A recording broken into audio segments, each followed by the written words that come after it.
Shalom, selamat pagi jemaat dikasih Tuhan. Bagaimana kabar Anda hari ini? Harapan saya semua sehat, semua diberkati disertai Tuhan. Amin. Oke, kita kembali berjumpa dalam renungan pagi. Melalui renungan pagi, mari kita akan bersama-sama merenungkan kebenaran firman Tuhan. Sebelumnya, kita berdoa minta pimpinan Tuhan terlebih dahulu. Saya antarkan. Bapa di surga, terima kasih pagi hari ini kami kembali boleh datang ke hadirat-Mu. Kami menaikkan segala puji dan hormat dan syukur atas segala rahmat Tuhan, berkat, perlindungan, penyertaan, pemeliharaan, pertolongan Tuhan yang luar biasa atas hidup kami. Terima kasih ya Tuhan, sungguh kami mengucap syukur. Dan pagi hari ini kami juga selalu merindukan firman-Mu. Kami membutuhkan firman-Mu. Mari Tuhan singkapkan dan nyatakan kebenaran firman-Mu. Dan urapi hamba-Mu, urapi kami semua. Sehingga kami bisa menangkap pesan Tuhan dan juga melakukannya dalam kehidupan kami. Mohon pimpinan-Mu ya Tuhan. Terima kasih Bapa. Di dalam nama Tuhan Yesus kami berdoa dan mengucap syukur. Haleluya. Amin. Mari jemaat dikasih Tuhan, kita siapkan Alkitab dan kita buka sekarang firman Tuhan. Pagi ini saya ambilkan dari 1 Samuel 18 ayat yang ke-14. Saya bacakan. Daud berhasil di segala perjalanannya sebab Tuhan menyertai dia.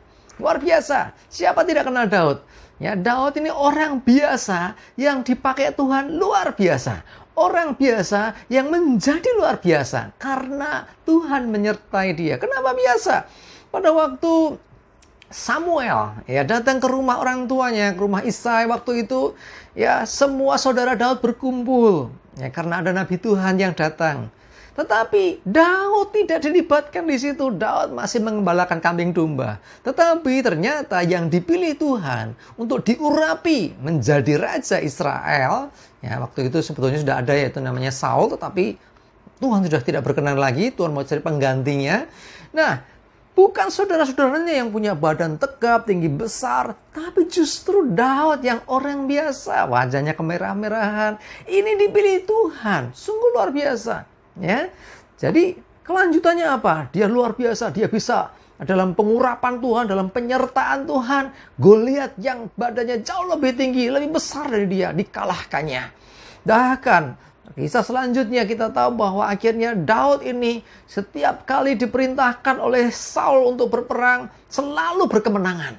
Ya, bahkan rakyat mengeluh-elukan dia ya, dengan mengatakan bahwa Saul mengalahkan beribu-ribu, tetapi Daud berlaksa-laksa. Nah, inilah karena apa? Karena Tuhan menyertai Daud. Ya, luar biasa ya. Dalam penyertaan Tuhan ada keberhasilan.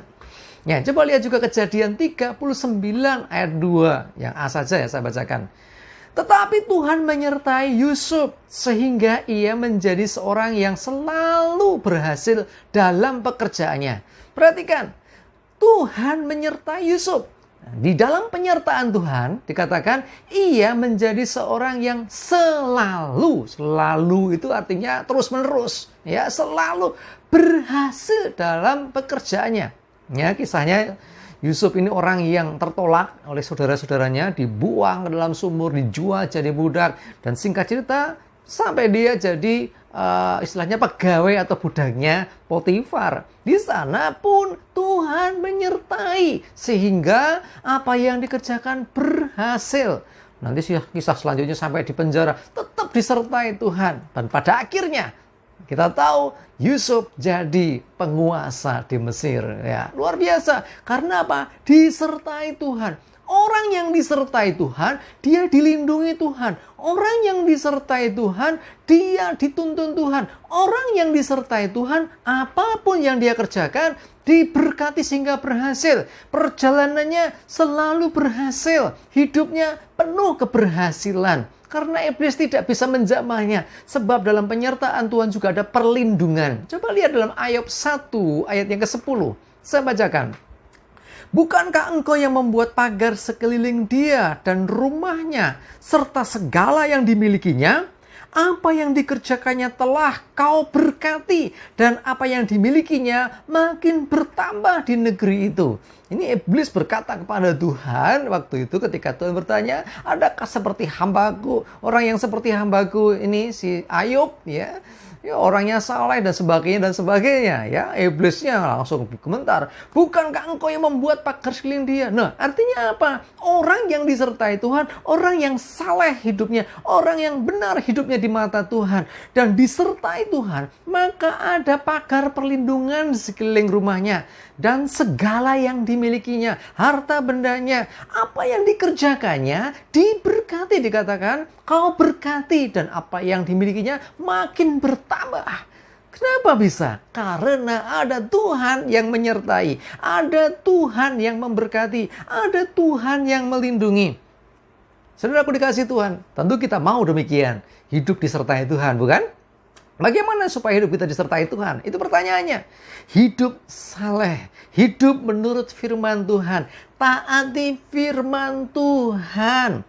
Bukan hanya direnungkan siang dan malam saja, tetapi bertindaklah sesuai firman Tuhan. Seperti juga dalam Yosua 1 ayat 8, ya. Supaya kita bertindak hati-hati seperti yang tertulis dalam kitab Tuhan itu. Lalu apa? Supaya perjalanan berhasil, hidup beruntung. Nah, jadi kuncinya apa? Kita mengikuti perintah Tuhan, setia, percaya. Nah, jadi ketika kita melakukan itu, kita akan mengalami perlindungan dan penyertaannya. Dia Immanuel, Tuhan beserta dengan kita.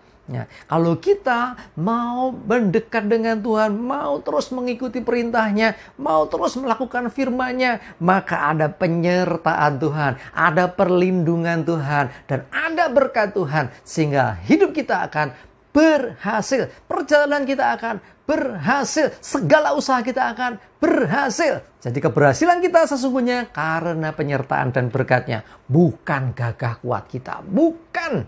Kalau saudara merasakan itu, mari saudara makin dekat dengan Tuhan. Kau merasakan penyertaan perlindungannya, terus nempel dengan Tuhan, semakin diberkati, semakin diberkati. Amin. Oke, kita berdoa. Bapa di surga, terima kasih, kami bersyukur. Kami percaya Engkau menyertai hidup kami, Tuhan. Kami percaya Engkau melindungi kami, sehingga kami aman dari segala mara bahaya. Bahkan Engkau memberkati kami, sehingga berhasil perjalanan kami, berhasil segala pekerjaan kami. Dan apa yang kami buat, Engkau sendiri yang membuatnya berhasil. Sesungguhnya bukan oleh gagah kuat kami, tapi Engkau sendiri yang menolong kami. Terima kasih, kami bersyukur ya Tuhan. Kami menyerahkan hari ini hidup kami terus, Tuhan pimpin dan sertai kami. Jauhkan celaka mara bahaya, jauhkan virus corona, dan segala penyakit yang lainnya. Damai sejahtera, sukacita, berkat Tuhan, perlindungan Tuhan nyata atas hidup kami. Terima kasih Tuhan, kami bersyukur dan berdoa di dalam nama Tuhan Yesus. Amin. Mari jemaat dikasih Tuhan, ayo semangat terus, maju terus dalam iman dan pengharapan. Tuhan menyertai saudara dan Tuhan memberkati saudara semuanya. Amin.